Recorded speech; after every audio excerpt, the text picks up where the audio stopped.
Bismillahirrahmanirrahim. Assalamualaikum warahmatullahi ta'ala wabarakatuh. Salam sejahtera dan salam Ramadan Karim buat seluruh dunia.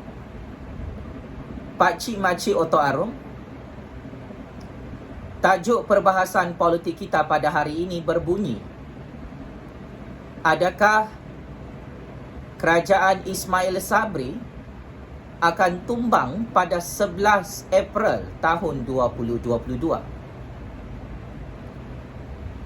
Persoalan ini sangat penting kerana pada tarikh 11 April minggu hadapan, persidangan Parlimen Khas akan diadakan oleh Yang Amat Berhormat Perdana Menteri ke-9 Malaysia, Datuk Seri Ismail Sabri Yaakob.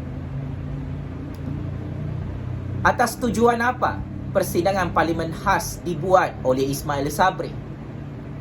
Adakah Ismail Sabri sudah bersiap sedia 300% untuk membubarkan Parlimen Malaysia pada 11 April 2022? Atau 11 April 2022 adalah tarikh bersejarah untuk Ismail Sabri terus kekal menjadi Perdana Menteri ke-9 Malaysia?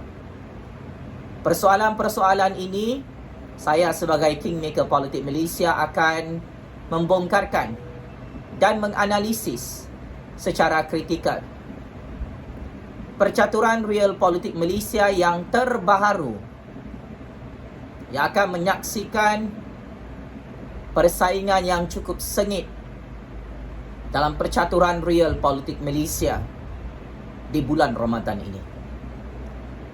Panas, sangat panas, tergempar dan sangat-sangat tergempar, meletup dan sangat-sangat meletup Pakcik Makcik Oto Arum.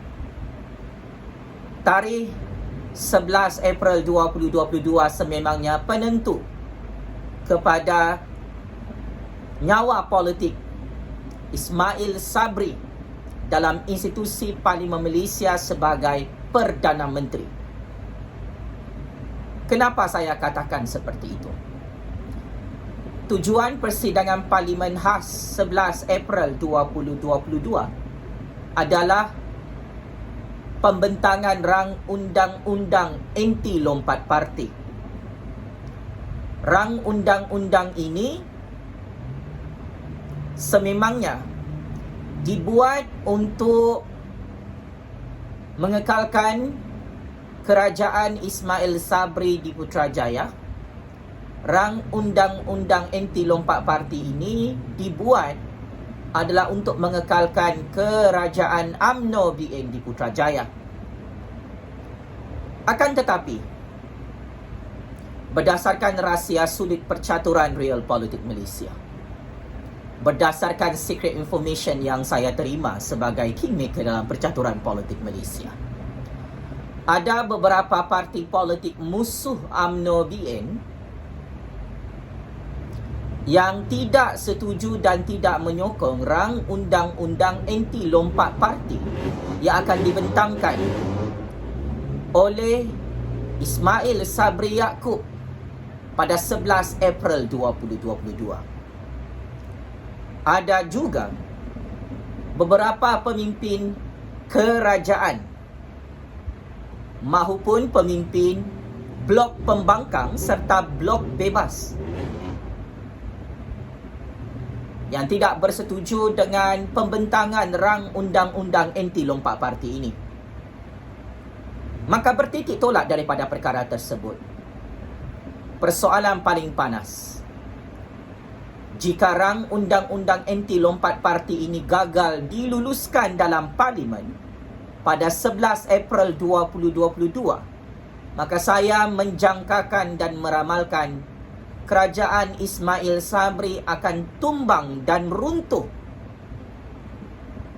dalam institusi Parlimen Malaysia. Jika ada ramai ahli-ahli parlimen dalam UMNO atau dalam Perikatan Nasional, jika ahli parlimen PAS, jika ahli parlimen gabungan Parti Sabah, gabungan Parti Sarawak, atau blok pembangkang berpakat-pakat menolak dan mensabotaj rang undang-undang anti lompat parti Ismail Sabri itu, maka saya tidak terkejut jika riwayat politik Ismail Sabri tamat secara rasmi pada 11 April 2022. Saya sebagai kingmaker politik Malaysia menyokong Ismail Sabri menjadi Perdana Menteri ke-9 Malaysia sehingga hari ini. Akan tetapi cabaran terbesar dan halangan terbesar Ismail Sabri adalah pembentangan rang undang-undang anti lompat parti. Rang undang-undang anti lompat parti ini mempunyai satu matlamat besar: menghentikan budaya politik katak dalam sistem demokrasi politik Malaysia.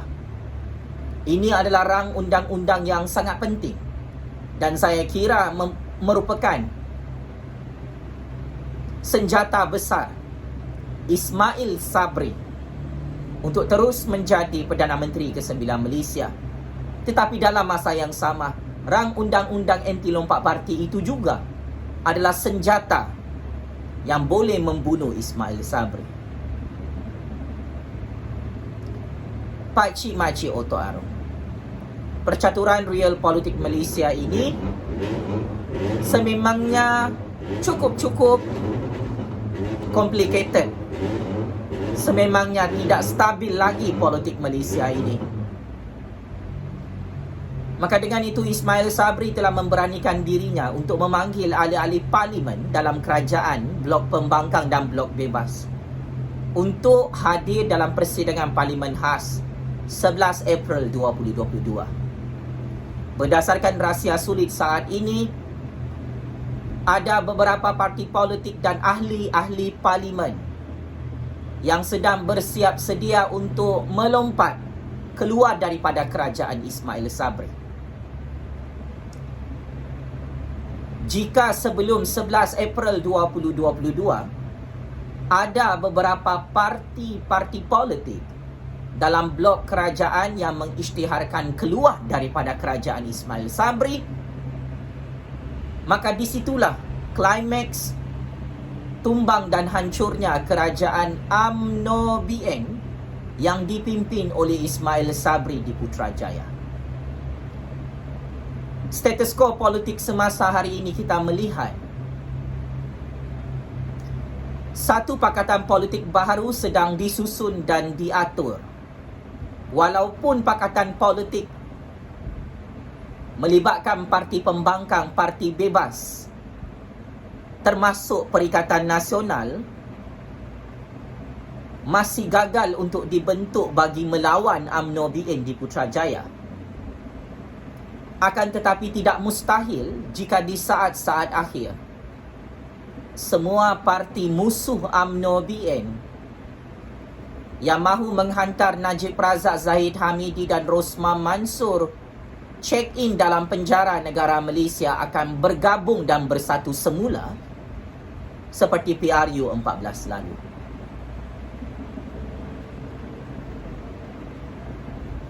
Jika Perikatan Nasional, Pakatan Harapan, Pejuang, Warisan, Muda, Parti Gabungan Rakyat Sabah, Parti Gabungan Rakyat Sarawak bekerjasama dan bergabung untuk menghadapi PRU 15, maka saya kira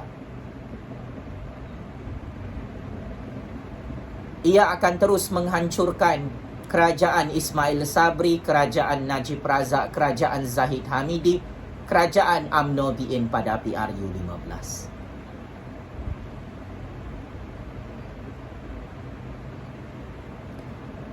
Jika parti-parti lawan UMNO BN berpecah belah pada PRU 15, ia tetap memecahkan undi walaupun memberi sedikit kelebihan kepada UMNO BN untuk menang PRU 15. Apa yang pasti, rang undang-undang anti katak dalam politik Malaysia yang akan dibentangkan pada 11 April 2022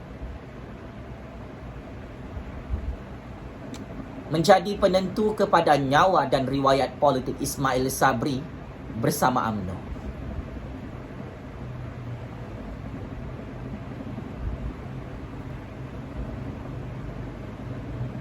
Jika ada banyak parti politik menolak rang undang-undang anti lompat parti itu,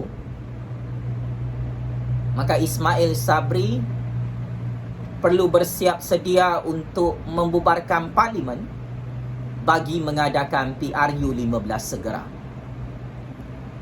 Saya menganggap strategi politik Ismail Sabri dan taktik politik Ismail Sabri membentangkan rang undang-undang anti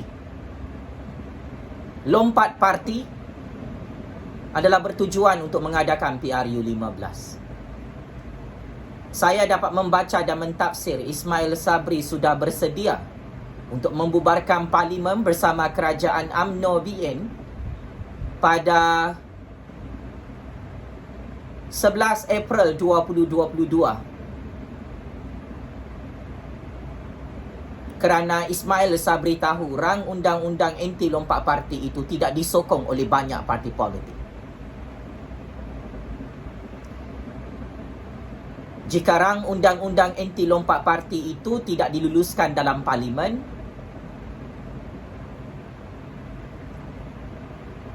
maka kita semua tidak boleh lari daripada real politik Malaysia.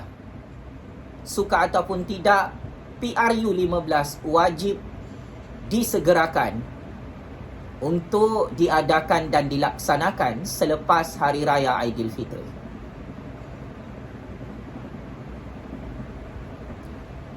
Maka selamat maju jaya kepada Perdana Menteri ke-9 Malaysia Yang Amat Berhormat Datuk Seri Ismail Sabri Yaakob. Saya mengetahui 1001 rahsia master plan percaturan real politik Malaysia ini.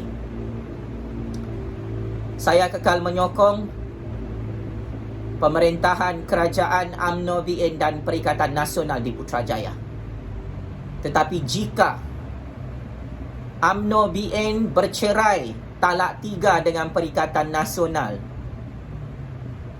hanya kerana pembentangan rang undang-undang anti lompat parti, maka penyelesaian kepada ketidakstabilan politik Malaysia yang akan menyebabkan Ismail Sabri tumbang di Putrajaya hanya boleh diselesaikan dengan pembubaran parlimen dan PRU 15. Keputusan mutlak untuk mengadakan PRU 15 adalah di tangan Kebawah Duli Yang Maha Mulia Seri Paduka Baginda Yang di-Pertuan Agong, Daulat Tuanku. Ismail Sabri selaku Perdana Menteri ke-9 Malaysia hanya boleh mencadangkan pembubaran parlimen bagi mengadakan PRU 15. Akan tetapi di akhir game ini, hanya yang di-Pertuan Agong yang mempunyai kuasa veto, kuasa mutlak untuk membuat keputusan sama ada pembubaran parlimen direstui untuk mengadakan PRU 15 ataupun tidak.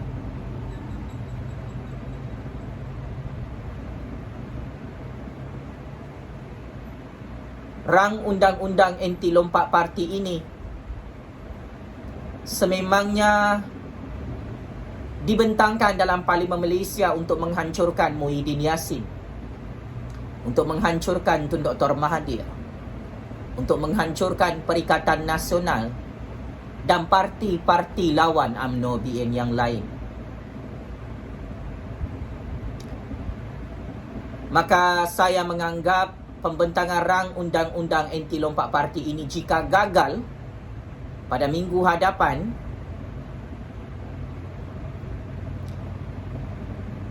kita semua perlu bersedia untuk melantik Perdana Menteri ke-10 Malaysia. Hanya kebijaksanaan yang di-Pertuan Agong yang boleh menyelesaikan krisis politik Malaysia.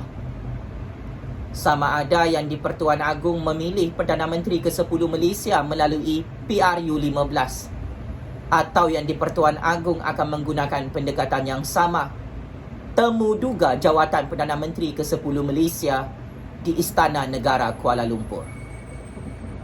Macam-macam boleh jadi dalam percaturan real politik Malaysia ini, Pak Cik Mak Cik Oto Aro. Kita akan lihat sama ada UMNO BN yang akan hancur secara mengejut, atau Parti Perikatan Nasional atau Parti Pakatan Harapan yang hancur secara mengejut. Memang persaingan cukup sengit. Mana-mana parti politik yang berjaya mengenal siapa musuhnya dalam percaturan real politik Malaysia akan menjadi kingmaker dan akan menjadi pemenang. Dan saya akan mengisytiharkan siapa yang akan menang dalam perang kuasa politik Malaysia yang semakin dahsyat di bulan Ramadan ini. Ismail Sabri, saya kira anda sendiri tahu sebagai Perdana Menteri. Pembentangan rang undang-undang anti lompat parti itu sangat-sangat bahaya untuk legasi politik kamu. Kalau Ismail Sabri berjaya meluluskan rang undang-undang anti lompat parti, saya tidak hairan jika Ismail Sabri terus menjadi Perdana Menteri ke-9 Malaysia dan sekaligus menjadi Perdana Menteri ke-10 Malaysia selepas PRU15. Tapi jika gagal, Ismail Sabri perlu menerima satu hakikat, dia adalah Perdana Menteri yang paling pendek tempoh masa pemerintahannya di Putrajaya. Sumbangan dan jasa Ismail Sabri menjaga kepentingan rakyat, membela nasib ekonomi rakyat tidak boleh dipertikaikan oleh sesiapa saat ini. Tetapi disebabkan perebutan kuasa, perebutan jawatan Perdana Menteri, disebabkan